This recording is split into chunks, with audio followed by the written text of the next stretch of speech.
Hi ಎಲ್ಲ big boss ಲವರ್ಸಿಗೆ ನನ್ನ ಕಡೆಯಿಂದ big hi. Big boss Kannada season 12ನ ಸೋಮವಾರದ ಎಪಿಸೋಡಿನ ಸೆಕೆಂಡ್ ಪ್ರೋಮೋ ರಿಲೀಸ್ ಆಗಿದೆ. ಬಿಗ್ ಬಾಸ್ನ ಒಂದು ಕೊನೆಯ ನಾಮಿನೇಷನ್ ಪ್ರಕ್ರಿಯೆ ಯಾಕೋ ಒಡೆದಾಟದಲ್ಲಿ ಮುಕ್ತಾಯ ಆಗೋ ರೀತಿ ಕಾಣ್ತಾ ಇದೆ.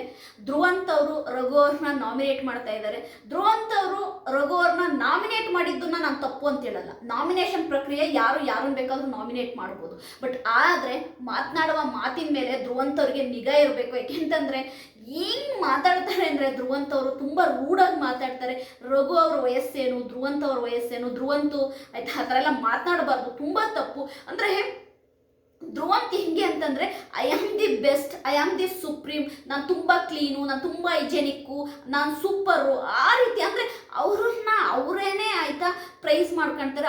ಅವರೇ ನಾನೇ ಬೆಟರು, ಎಲ್ಲರೂ ಸರಿ ಇಲ್ಲ, ನಾನೊಬ್ಬನೇ ಸರಿ ಇರೋದು ಅನ್ನೋ ರೀತಿ ಅವ್ರ ಭುಜನ ಅವರೇ ತೊಟ್ಕೊಳ್ತಾರೆ. ನಾನು ಒಂದು ಹೇಳಕ್ಕೆ ಇಷ್ಟಪಡ್ತೀನಿ ಧ್ರುವಂತ್ ಅವರಿಗೆ, ನೋಡಿ ಯಾವತ್ತೂ ಕೂಡ ಬೇರೆಯವ್ರನ್ನ ನೀವು ಒಂದು ಬೆಟ್ ಮಾಡಿ ತೋರಿಸೋದ್ರ ಬದಲು ನಿಮ್ಮ ಕಡೆ ನೀವು ಬೆಟ್ ಮಾಡ್ಕೊಂಡು ತೋರಿಸ್ಕೊಳ್ಳಿ ಅಂತೀನಿ. ಯಾಕೆ ಅಂತಂದರೆ ನಾವು ಯಾರನ್ನ ಜಡ್ಜ್ ಮಾಡೋಕ್ಕೆ, ಯಾರ ಬಗ್ಗೆ ಮಾತನಾಡೋಕ್ಕೆ ನಾವು ಯಾರು?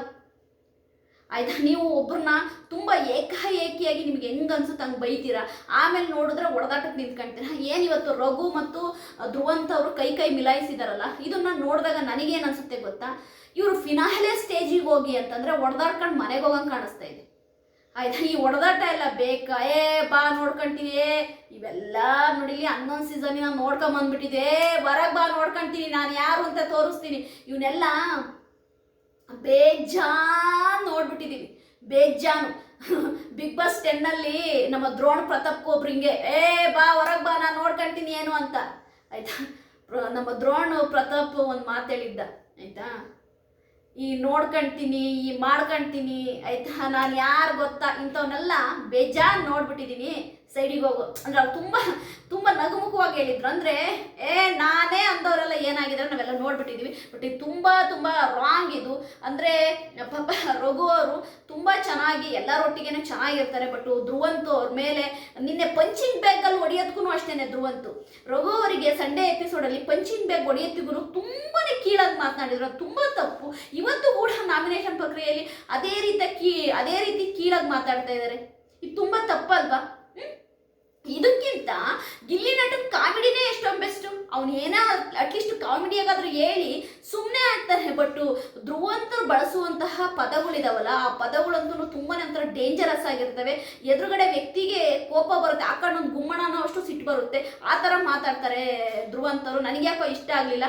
ಒಟ್ಟಾರೆಯಾಗಿ ಈ ಮಿಡ್ ವೀಕ್ ಎಲೆಕ್ಷನ್ ಏನು ಬುಧವಾರದ ಎಲಿಮಿನೇಷನ್ ಏನಿದೆ, ಆ ಬುಧವಾರದ ಎಲಿಮಿನೇಷನ್ನಲ್ಲಿ ಇದೇ ಧ್ರುವಂತವರು ಬಿಗ್ ಬಾಸ್ ಮನೆಯಿಂದ ಹೊರಗಡೆ ಹೋಗ್ತಾರೇನೋ ಅಂತ ನನಗೆ ಅನಿಸ್ತಾ ಇದೆ. ಯಾಕೆಂದರೆ ಇಲ್ಲಿ ಪೈಪೋಟಿ ಇರೋದು 3 ಜನಕ್ಕೆ, ರಾಶಿಕಾ, ರಘು ಮತ್ತು ಧ್ರುವಂತು, ಈ 3 ಜನಕ್ಕೆ ಪೈಪೋಟಿ ಇರೋದು. ಹಾಗಾಗಿ ರಘು ಹೋದ್ರೂ ಹೋಗ್ಬೋದು, ಧ್ರುವಂತ್ ಹೋದ್ರೂ ಹೋಗ್ಬೋದು, ರಾಶಿಕಾ ಹೋದ್ರೂ ಹೋಗ್ಬೋದು. ಮಿಡ್ ನೈಟಲ್ಲಿ ಹೇಳ್ತಾ ಇರೋದು, ವೀಕೆಂಡಲ್ಲಿ ಹೋಗ್ತಾರೆ ಅದು ಬೇರೆ. ಬಟ್ ಮಿಡ್ ನೈಟು ಬುಧವಾರ ಒಂದು ಮಿಡ್ ನೈಟ್ ಎಲಿಮಿನೇಷನ್ ಇದೆ. ಆ ಎಲಿಮಿನೇಷನ್ನಲ್ಲಿ ಈ 3 ಕ್ಯಾಂಡಿಡೇಟಲ್ಲಿ 1 ಕ್ಯಾಂಡಿಡೇಟು ಬಿಗ್ ಬಾಸ್ ಮನೆಯಿಂದ ಹೊರಗಡೆ ಹೋಗುತ್ತೆ. ದಯವಿಟ್ಟು ನಾನು ಎಲ್ಲರಿಗೂ ಒಂದೇ ಹೇಳ್ತಿರೋದು, ನೀವು ವೋಟ್ ಹಾಕುವಂತಹ ಕಂಟೆಸ್ಟೆಂಟು ಫಿನಾಲೆಗೆ ಹೋಗ್ತಾರೆ. ಈ ವಾರ ಈ ಏನು ನಾಮಿನೇಷನಲ್ಲಿದ್ದಾರೆ ಅವ್ರಿಗೆ ನೀವು ಯಾರಿಗೆ ವೋಟ್ ಹಾಕ್ತೀರೋ ಅವರು ಡೈರೆಕ್ಟ್ ಫಿನಾಲೆಗೆ ಹೋಗ್ತಾರೆ. ಹಾಗಾಗಿ ನೀವು ಆಯ್ಕೆ ಮಾಡುವಂತಹ ಕಂಟೆಸ್ಟೆಂಟು ನಿಜವಾಗ್ಲೂ ವರ್ತ್ ಅನ್ನೋದನ್ನ ಒಂದ್ಸರಿ ಯೋಚನೆ ಮಾಡ್ಕೊಳ್ಳಿ ಅಂತೀನಿ. ರಕ್ಷಿತನಿಗೆ ವೋಟ್ ಹಾಕಿ ಅಂತೀನಿ, ಅದೇ ರೀತಿ ಗಿಲ್ಲಿ ನಟನಿಗೆ ವೋಟ್ ಹಾಕಿ ಅಂತೀನಿ. ಯಾಕೆಂದರೆ ಅಶ್ವಿನಿ ಗೌಡ ವೋಟ್ ಹಾಕಿ ಅಂತೀನಿ. ನಾನು ಯಾಕೆ ಅಶ್ವಿನಿ ಗೌಡ, ಗಿಲ್ಲಿ ನಟ ಮತ್ತು ನಮ್ಮ ರಕ್ಷಿತನಿಗೆ ವೋಟ್ ಹಾಕಿ ಅಂತೀನಿ ಅಂದರೆ, ಅಶ್ವಿನಿ ಗೌಡ ಗ್ರ್ಯಾಪ್ ಇರ್ಬೋದು, ಅದೇ ರೀತಿ ಗಿಲ್ಲಿ ನಟ ಗ್ರ್ಯಾಪ್ ಇರ್ಬೋದು, ಅದೇ ರೀತಿ ರಕ್ಷಿತನ್ ಗ್ರ್ಯಾಪ್ ಇರ್ಬೋದು. 3 ಜನದ್ದು ಒಂದು ನನಗೆ ತೂಕ ಮಾಡಿದ್ರೆ 3 ಜನ ಕೂಡ ಡಿಸರ್ವ್ ಇನ್ ಫಿನಾಲೆ ಸ್ಟೇಜಲ್ಲಿ ನಿಲ್ಲಕ್ಕೆ. ಹಾಗಾಗಿ 3 ಜನಕ್ಕೆ ವೋಟ್ ಹಾಕಿ ಅಂತೀನಿ. ನನ್ನ ಪ್ರಮೋರಿ ನಿಂಗೆ ಇಷ್ಟ ಆಗಿದ್ರೆ ಲೈಕ್ ಮಾಡಿ, ಸಬ್ಸ್ಕ್ರೈಬ್ ಮಾಡಿ. ಬಾಯ್.